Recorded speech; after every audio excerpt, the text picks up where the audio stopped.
এবং এই ব্যাপারটা জানার পরে আস্তে আস্তে তখন আর কি ট্রিটমেন্ট শুরু হয় এবং শি ইজ নাও ওকে।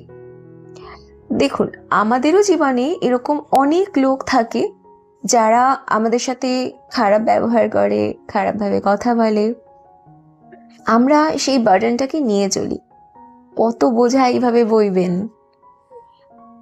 কোথাও না কোথাও তো এই বোঝাগুলো একটু নামিয়ে রাখতে হবে। তাই একটা জায়গা অন্তত ঠিক করুন যে জায়গায় আপনি আপনার এই বোঝাগুলো নামিয়ে রাখতে পারবেন।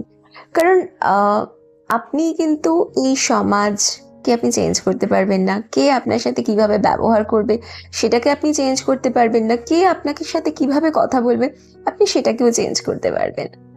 তাহলে যেটা ব্যাপার সেটা হচ্ছে, যখন যেখানে যেরকম ভাবে খারাপ লাগছে সেখানে এই খারাপ লাগাগুলো সিম্পলি নামিয়ে রাখুন। কোনো একটা নিজের জায়গা করুন যেখানে you can vent out your all.